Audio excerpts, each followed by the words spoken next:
Most of y'all have absolutely zero idea what training to failure looks like. So in this video, I'm going to be explaining everything you need to know about training to failure. So let's get started. First of all, let's discuss why you really even need to train to failure to grow in the first place. Well, that's because your muscles have two types of fibers, the high threshold and the low threshold fibers. Well, this is not the technical term, but I just like to refer to them that way because it's much easier for explanation. So the low threshold fibers are the ones that are usually recruited by your body while doing just regular tasks like moving your hands or writing or just walking. Well, if actually just recruiting these low threshold fibers grew your muscles, then everybody would be jacked. Like, we wouldn't have to go to the gym, we wouldn't have to work out as hard as we do, but we don't grow that way. We have to recruit these high threshold motor units that actually have much more capability to grow and increase the size of our muscle. So to activate them, we at least need to go near muscular failure, near the capacity of our muscle to produce as much force as possible. So basically, the high threshold muscles are the big boy muscle fibers. Like, when shit gets real,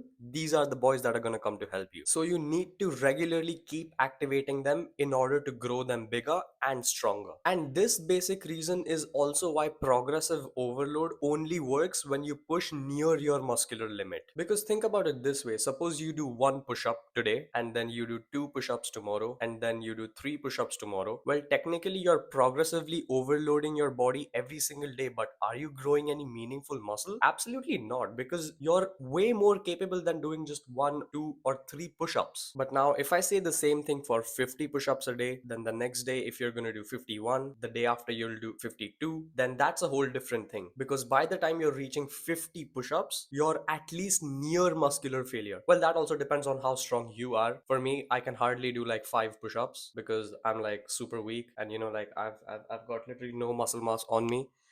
I'm not at all qualified to give any fitness advice, but yeah, you get the point. This is the basic essence behind training to failure. Recruiting your big boy muscle fibers, that's the high threshold units, in order to grow bigger. Because your big boy threshold fibers actually have the capacity to get big, not your low threshold fibers. Now, let's talk about some basic terminology that you need to know regarding training to failure and intensity. The two most common terms you might have heard are RIR and RPE. RIR stands for reps in reserve and RPE stands for rate of perceived exertion. Yeah, I know they sound sort of complicated and they make you sound much more advanced of a lifter, but honestly, when I'm gonna explain you this, it's gonna be very clear and easy to understand, and you can also boast yourself of being an advanced lifter after that. So reps in reserve, or RIR, basically means how many reps you had after you perform the last rep of your set. So when I say I stopped my set at 2 RIR, that means after performing the last rep of my set, I still had 2 reps in the tank. That means 2 reps in my body to reach complete muscular failure. Most of you will think you'll train to at least 1 rep in the tank, but that's not at all true, and we'll talk about that later. But the next one that I'm going to be explaining is the RPE, that's the rate of perceived exertion. And this basically quantifies your intensity level of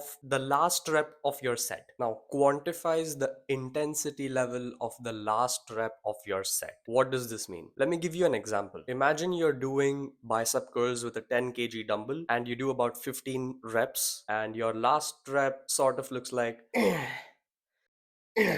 yeah, just like that. That's what we usually train our biceps like. And imagine now you're doing the same number of reps but with 15 kgs, and it's your second set. It's going to be real hard because your biceps are already fatigued during the first set. Now your last reps of the set are basically going to look like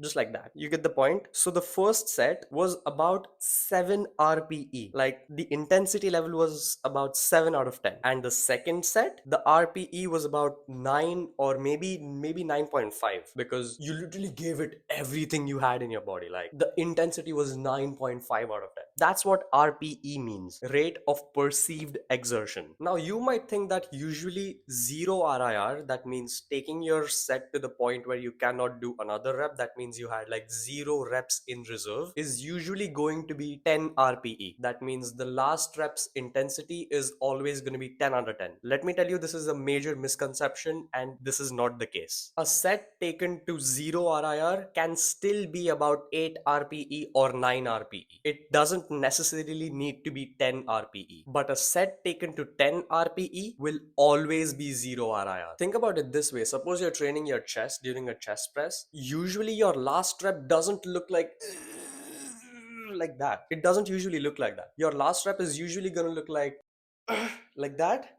And then once you take it down, you can either push for another rep or you just can't. It's binary. You can either lift the weight or not. It's not always going to be like you're going to grind out the last rep no matter what. But when you grind that last rep out, that is going to be 10 RPE, and that is also going to be 0 RIR. But usually when you just can't lift the weight, that's not going to be 10 RPE. That's going to be like 9 RPE, because yeah, the set was, sure, it was intense, but it was also 0 RIR because you couldn't lift the weight anymore. So that is what the basic essence behind RIR and RPE is. Congratulations, now you're officially an advanced lifter for knowing these terms. Now, what's the best RIR and RPE to usually train in? So from my personal experience, I usually take almost every single set of mine from 0 to 3 RIR at least, and 8 to 10 RPE at least, because this basically ensures that you're taking your muscle near failure. Now you might think that if training to failure is going to recruit the high threshold motor units, then why not always train to failure? We'll get more gains. No,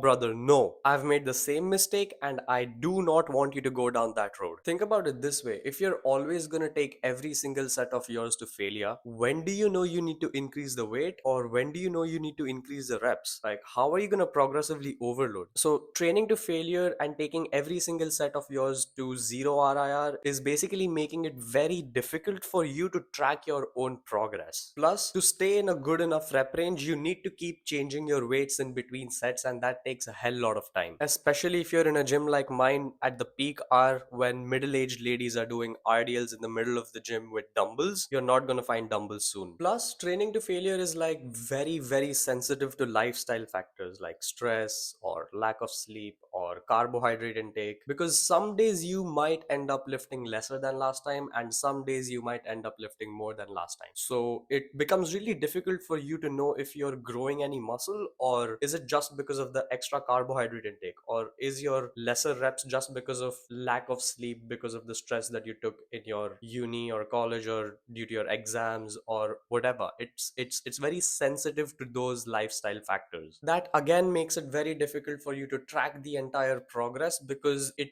becomes too varied of a curve. It becomes too varied of a graph. Plus, it's super unsustainable in the long term. Trust me, you're gonna hit plateaus after plateaus after plateaus, and it's just never gonna end. And you're not gonna be sure if you're growing muscle or not in the first place, because your reps are gonna be varied every single session. So, alright, brother Aryan, alright. I know I don't have to train to failure on every single set. So, what do I do instead? That is exactly what I'm gonna be telling you now. Follow the 2 RIR match technique. Now, what is the 2 RIR match technique? Remember RIR? So take your first set to 2 RIR and match every single set to the number of reps you did in the first set. That's it. So say for example, you're doing squats and you're going to do 3 sets of squats. So instead of just taking every single set of yours to failure and just seeing if your capacity or the number of reps you perform goes up in the long term, I'm going to give you a more systematic way to keep a track of your progress. What you're going to do is you're going to take your first set to 2 RIR, that is 2 reps in reserve, and then try and match all other remaining sets to the number of reps you did in the first set. So say for example, you did 10 reps in the first set and you're going to do a total of 3 sets. So in the next 2 remaining sets, you're going to try to do 10 reps again. Now, of course, if you're really and actually going to take your first set to 2 reps in reserve, your last set is not going to be taken to 10 reps because you just won't have enough energy in your muscle to do so. That's logic, right? And this logic is exactly what's going to benefit us, because by this logic, if you really take your first set to 2 reps in reserve, your last set is most likely always going to be to failure. That is, your last set is most likely always going to be to 0 RIR. And that's exactly what we want, because after all, we don't want to cut out training to failure completely. We still want to include recruiting those high threshold motor units of our muscles. So what we're going to do is we're going to take our first set to 2 RIR and then try to match the remaining sets with the number of reps you did in the first set. So for example, in week 1 you did 10 reps, in the second set you did 9 reps, and in the third set you did 8 reps. In week 2 you're going to try to do 10 10 8. In week 3 you're going to try to do 10 10 9, and in week 4 you're going to try to do 10 10 10. It might not be as fast as this. You may take some more weeks to progress on every single set, even for one rep, but once you progress, you at least know that you've grown muscle and that progressive overload actually makes sense. So this technique basically says do your first set to 2 RIR and then match the remaining sets to the number of reps you did in the first set. Once you match all the sets to the number of reps you did in the first set, then increase the number of reps by 1 in the first set. And once you reach 15 reps, increase the weight. This gives you a much clearer structure to track your progress, and it also makes sure that you're training hard enough and you're taking your muscle close to or to failure in the last set. So you're not sacrificing on intensity. This method is also lesser sensitive to lifestyle factors as compared to taking every single set of yours to failure, because you're not taking all your sets to failure in the first place. And that's because at worst, on your worst of the worst days, you'll at least be able to match the number of reps you did in your previous set. Does that make sense? Because it's just not as overloading on your central nervous system as much as taking all your sets to failure is. So 2 RIR, match, increase. 2 RIR, match, increase. 2 RIR, match, increase. Follow this technique and grow muscle faster. Now, how do you know if you're training hard enough in the first place? The answer is simple. You need to physically fail the last rep of your last set. That's it. That's what training to failure literally means. Failure, that means you need to physically fail your last rep of the last set. You need to physically give up. No matter how hard you try, even if your entire family's life was on the line, you still wouldn't be able to lift that weight. That should be the intensity of the last rep of your last set. That's what training to failure means. The biggest mistake I see people do while training to failure is assuming that their last rep was failure without actually failing. Does that make sense? No, right? If you didn't fail, then that wasn't your failure. That was shy of failure. So you need to physically fail in order to take your set to true muscular failure. So even if you think you're not going to be able to do another rep,